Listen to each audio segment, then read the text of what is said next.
Patreon Q&A number 81. I want to thank all 124 of my amazing, incredible patrons. I hope everyone is staying safe out there, guys. You know I love you all. And to everyone else listening, there's going to be spoilers in these questions and answers, so tread carefully. Dino W asks, wow, what a week for superhero manga. We got a One Punch Man updates and a spectacular finale to the My Hero Academia Season 4. I'm going to need to collect my thoughts about it for all of the next Q&A, though. So the matchups instead, I'll go to your second question first, because I'm going to probably have that as the title for this video. So, current manga Garou, could he defeat Watchdog Man? And I'm going to say yeah. Because the Watchdog, the Garou that Watchdog Man fought initially was, you know, Hero Hunter Garou. He's probably like a demon, mid-high, somewhere around there. And now Garou is maybe the strongest dragon without going into above dragon. You know, definitely high dragon, obviously. Only a high dragon could destroy Darkshine like that. And I'm thinking that, like, he could take Watchdog Man. Why not? We would be too generous with Watchdog Man to say that he is currently a high dragon, because we just don't know. We don't have enough feats on him, so it's really difficult to say. Like, I mean, I'm being generous enough with him. I was calling him a mid dragon. I think that's fair for now, but to say that he could defeat the current Garou manga, you know, like the spiral design, the changed hair, I just don't see it happening. We would need way more information from Watchdog Man to make that assumption. So current Garou would definitely get revenge in round 2 against him. Second question I actually thought about last week's Q&A. Who would win between Tokoyami and Ida from My Hero? So I'm going to say that right now Tokoyami would absolutely dominate Ida. You know, Ragnarok, there's no way that Ida can deal with that. Yes, he's faster than Tokoyami, no doubt about that, but he doesn't really have any of the tools to be able to combat against a massive beast wall thing like that. And even if he didn't have Ragnarok, I mean, it would be way more competitive if he just had standard Dark Shadow, but still, like, Tokoyami could probably fly. That would really put Ida at a disadvantage during their fight. But like I said, it would be more competitive, but I still would give the edge to Dark Shadow with Tokoyami. Ida is good. He's not a chump, but I just don't think he could take him. Acoustic asks, hey man, it would be sublime if you could make a power ranking of all of the S-Class heroes in the manga. I'm super curious to see what would fit, including my mass too. Thanks. Cheers. Hey, cheers to you too, Acoustic. Here you go. Here's the list. A little rough around the edges, definitely. I mean, it's entirely subjective in the end, as I always say, and I'm just going off of manga stuff here, but I think it's more or less accurate. It could use some work maybe, but it's pretty good. I think you'll like it. Big Slapper asks, in Season 1 it is mentioned that Hammerhead is a B-class criminal, so is there an entire organization with C, B, A, or even S-class criminals? Or was most of them wiped out by Garou during the Hero Criminal meeting in Season 2? Love your vids, man. Keep up the great work. Hey, thank you, Big Slapper. So, I would say that the people that Garou wiped up in the meeting were just a very small percentage of the criminals and individuals like that in the world of One Punch Man. We're getting more in-depth into that, into the current chapters of the webcomic. We saw the Neo Heroes contracted like a whole individual group of like Yakuza, I guess. They were kind of reformed Yakuza, the guy that Ryuman, kind of looking like a punk metal bat, kind of. He's obviously strong enough to be a Neo leader, so he's way more powerful than what a B-class criminal would be. An S-class criminal would be like Sonic, but then they also have that guy A. His name is just like the letter A. He has like the glasses on, and he's an A-class criminal. So whatever he came from goes to show that there's definitely a deep world of criminals and stuff like that in the world of One Punch Man. So I don't think there's just an entire organization. It's bigger and spread out than what we currently know. It just goes way deeper than the surface, I'll say. Chance asks, hey Shonen, what are your top 5 strongest disaster level tiger monsters in order? So we got Kombu Infinity. He is the strongest by far, I think. Then we've got Three-Eyed Ghost. He was like in that one bonus chapter where Saitama saves that guy who's going to jump off a roof, I think. And the Three-Eyed Ghost was huge. He like destroyed a building, so that's crazy for a tiger, but I still can't put him above Kombu Infinity because he has more defining feats in him. 3 Sludge Jellyfish, crazy regeneration, survived encounters with Garou and Child Emperor. And then Withered Sprout, he basically has Todoroki's ice powers, which is insane for anyone. And then number 5, I just put the big Subterraneans. While they don't really have too many defining feats, they were classified as tigers, and we saw how big they were once they were resurrected by Phoenix Man. Free-Tshirts asks, yo, Shonen, so wow, just wow. So much has happened in this last week. I hardly know where my questions start, but Let's just start with the Neo Heroes versus the Hero Association with the theory that they'll actively be fighting each other and us be introduced to new characters. What matchups do you think will occur in this arc? Love the work you do, man. Super exciting for next week too. See you soon. So I'm excited too. Difficult to say where the matchups are headed. Honestly, I think one that might happen based off of what could have been set up is Genos jobbing to Blue. Meaning that, like, Genos might fight Blue. I don't know, maybe they get back into a beef again. Maybe Blue tries to go after Saitama, and then Genos steps in, kind of like Sonic, and then Blue just completely annihilates him. That might be a fight. And then another one is going to be Tank Top Master. I think Tank Top Master is definitely going to fight one of the Neo Heroes. Hard to say which one, but I think he might even win and get a redemption in this arc. I'm going to make a video about Tank Top Master, and because he definitely has a future in this arc. But for now, those are the only two ones I can really give you. It's hard to say who's going to match up with who, especially because, like, the Idol girl, Webby Gaza, she was going to fight my mask, but that's definitely not happening now. Geruda asks, hey Shonen, how would you see a fight between Twice and Black S going? Thanks, keep up the good work. Hey, thank you, Geruda. So yes, Twice and Black S, similar abilities. They can multiply seemingly indefinitely. I mean, I know there's a number limit to Black S, but for Twice, I don't think that was ever outlined. But however, Black S is so much more powerful than Twice, like from a physical standpoint, durability, you know, strength, speed, all of that stuff. Twice would just get absolutely murked by Black S. Like, imagine like a high-end Nomu that could multiply and regenerate the way that Black S can. Do you think that Twice would be able to stand up to just one high-end Nomu without those abilities? Not likely. Even with the Sandman's Parade, it would be very unlikely for Twice to be able to cover just one. So like Black S multiplying is becoming like a gang of high-end Nomus. Just as powerful, and I'm sure Black S in theory is probably even stronger than them from a physical standpoint, so there's no way Twice would be able to win. JustBlazeYT asks, Sup Shonen, first question, who would win in a battle between Golden S and Orochi Psychos? And Golden S versus a Rover Goketsu and Elder Centipede. So I'll answer both of these questions at the same time, and I'll just say that I don't think Golden S is as powerful as you make him out to be, in at least the webcomic form. Now I'm sure that he'll be way more powerful in the manga once we get to it. Maybe this year, maybe the end of the year we'll see him, maybe early next year. But until then, I really don't rate Golden S that high. I think that Orochi Psychos would be too powerful for him, but not enough for it to be competitive. I don't think they would absolutely wash him, but I don't think he could beat them. Webcomic Golden S, remember. And then I think Rover Goketsu and Elder Centipede are just way too much for Golden S to take on. He'd have to take them on individually. Maybe two at a time, but even then that'd be too much for him, I think. So yeah, the three of them would stomp Golden S. King's Queen asks, hey Big Z, haven't had a question in a while, but with all the new chapters, I finally have some more. My question this week is about Blast Sun. Do you think the suit gives him abilities or takes them away to balance him, because he said something about removing the suit's limiter, so maybe it prevents him from being too powerful so he doesn't wreck cities or something? We'd love to hear your thoughts. So I am going to make a video entirely dedicated to Blue, probably this week. I can't wait to make it, so it's going to be sooner than later.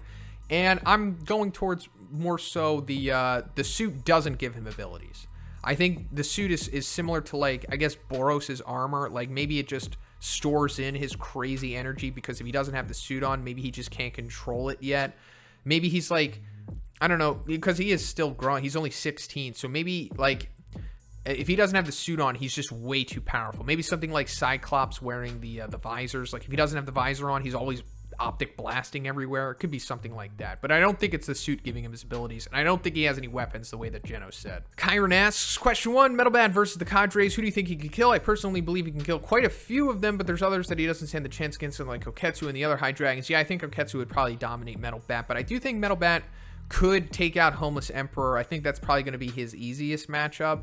And then I think he could probably take down Neon. Maybe. Neon might be too fast for him, so it's difficult to say. I don't want to put too much on his Fighting Spirit ability, because I don't think it's just fair to say that. But I do think that he could cleanly take out probably Gums, too, and maybe Fura Ugly as well. But other than that, he probably wouldn't be able to defeat the rest of the Cadres, I don't think. Second question, Beefcake versus the S-Class. Tatsumaki and Blast aren't there. It's all good, Kyrin. Thank you for coming back. I appreciate it, my friend. So, all of the S-Class without Tatsumaki and Blast, I think, would dominate Beefcake. He's pretty powerful, obviously, but I mean, you've got all of these S-Class heroes. We've got, what, 15 here? And I guess I'll take out King, too, because I would include him with Tatsumaki and Blast as it being too easy. But, yeah, we've got, what, 14 heroes here? All 14 S-Class heroes taking on Beefcake. It would be overkill. Like, Flashy Flash and Darkshine by themselves would just be able to destroy him. Legandaryus asks, hey Shonen, what would a battle between all of the demon level monsters against the executives of the Monster Association be like? It would be an absolute slaughter. I mean, what, there's like 25 known demons or something, 23, 25, something like that, and then just the cadres of the Monster Association, there's nothing that the demons could do because the cadres can all like one-shot demons, or at the minimum two-shot demons, so it would just be lambs to the slaughter.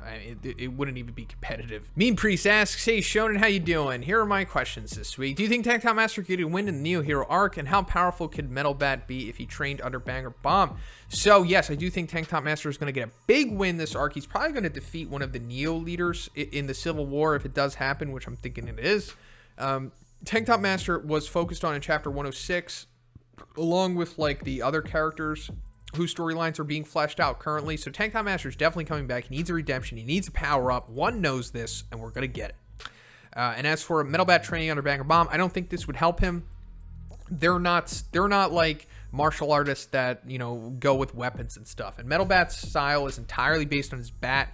So much to the fact that one will only allow Metal Bat to fight with his bat. So even if he learned the water stream, it wouldn't like translate into his bat skills. And also Metal Bat's kind of like a wild animal pretty much. He kind of just does what he wants. He's like a freestyle type fighter. This was basically the narrative for this was shown in the audio, or heard in the audiobook, when Bang does try to train Metal Bat, but it just doesn't work out because Metal Bat is like the type of person who excels in doing his own thing. He doesn't need regiment and structure. He's kind of just like a wild card. He's just chaos. MrMagius asks, hi Shona, let me apologize for my stupidity on my last question. Don't really know where I heard the ripped apart a bus from, but I learned my lesson. I'll research more before asking questions. Hey, MrMagius, don't worry about it. You're not stupid. It wasn't stupidity or anything like that. Sometimes our brains just get, you know, crossed, and the wires get crossed and zigzagged, and then we just think we know information. Hey, I do this sometimes myself. It happens. It's just the way the game goes. Don't worry about it. It's all good.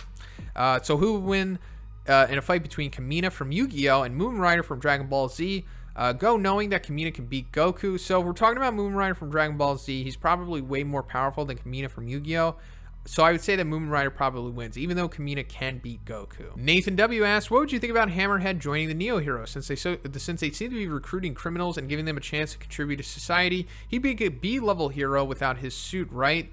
They said he hospitalized 19 men in a street fight, so he's no chump. No, he's not a chump. He's huge. He's like the size of Shaq, but he's ripped. Like, he's crazy big, crazy strong, even without the suit. He could join the Neo Heroes. I mean, why not? I mean, he wouldn't be a Neo leader candidate, but he'd just be like, you know, a mid-level guy that would be trained by like Darkshine.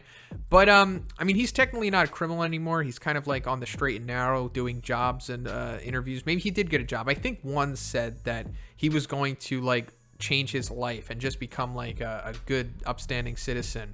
So maybe joining the Neo Heroes is a part of that. I really wouldn't be surprised if he comes back. Steven asks, Moi dude, one, probably. And this is to go even further, beyond. I don't even know where to begin with this. I think the presence of all the cyborgs and the Neo Heroes probably means the organization is pulling their strings.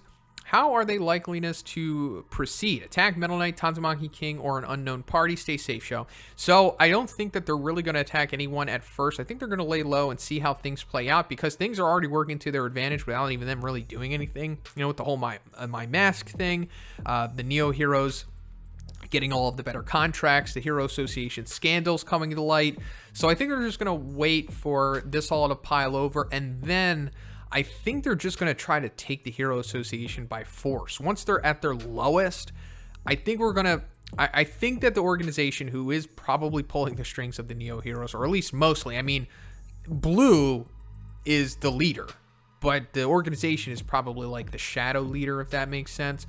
So I think that they're probably going to try to coax the Neo Heroes into forcibly taking down the actual heroes of the Hero Association by deeming them criminals, and then that's going to start their slow snowball effect into world domination, if indicated by Drive Knight is true at all. Susan A asks, hey man, how's the battle going to go between current Garou and Orochi, who fought Garou last time? So I think it's going to be way more competitive now because Garou has leaped in power at least, I don't know, one whole level since then, maybe even two. I mean, he's like a really, really high dragon at this point, maybe the highest, but still not above dragon like Orochi. So if we saw Orochi, who was only in his base form against Garou, go to his true form that we saw against Saitama, I think he would still defeat Garou. It would just be way too much for him. I mean, it would, like I said, be more competitive, and this Garou could probably put up the most competitive fight against Orochi outside of a fellow above dragon. But yeah, still not quite there. He won't be strong enough to take down Orochi until he's in his awakened form, I think. Water Bottle asks, hello, Sonnen. I just finished watching the first 2 seasons of Mob Psycho, and it was awesome. Yes, it is. So today I have a crossover battle between Mob Psycho and One Punch Man. So the entire Claw organization versus the Monster Association. I think the Monster Association would probably win and actually be a bit of an overkill. So the second round is just for the Cadres versus Claw. So haven't watched season 2 in a while. I need to go back and check that out. So I'm a little iffy on the feats, but it's hard to compare like the supernatural feats of Mob sometimes to like the realistic standard non spiritual aspect feats in One Punch Man, but just raw power versus raw power. The Cadres would probably be able to win, especially if we have Orochi involved in there. Just taking a guess. Maybe I'm wrong, but I don't know. The Cadres just seem to be a little more powerful than Claw in their feats and everything. Zapphod B asks, how flexible is Saitama? In the last manga chapter, it looked like he did a perfect split, kicking the collapsing ceiling. Daniel Brow Smith is the most flexible person in our world. So who's the most flexible person in the One Punch Man? I know this is kind of a random topic, so thanks, Shonen. Stay safe out there. Hey, you too, Zapphod. Stay safe. So I'm sure Saitama is as flexible as he needs to be. I think once he's removed his limiter and sent his physicality into absurd unknown levels, everything else probably goes there too. So he can probably be as flexible as he needs to be, which means he's probably the most flexible, but not accounting for Saitama. Maybe it's Zombie Man, considering that he can really contort his body any way necessary. So I think he's probably a good candidate for that. So that's pretty much it for the video today, guys. Once again, I want to thank all 124 of my incredible patrons. I hope everyone is staying safe out there and washing their hands. If you would like to be in next week's Q&A, simply check out the Patreon. The $5 tier will give you access to this video. And if you haven't already, please subscribe as well. Have a great day, and I'll see you in the next one.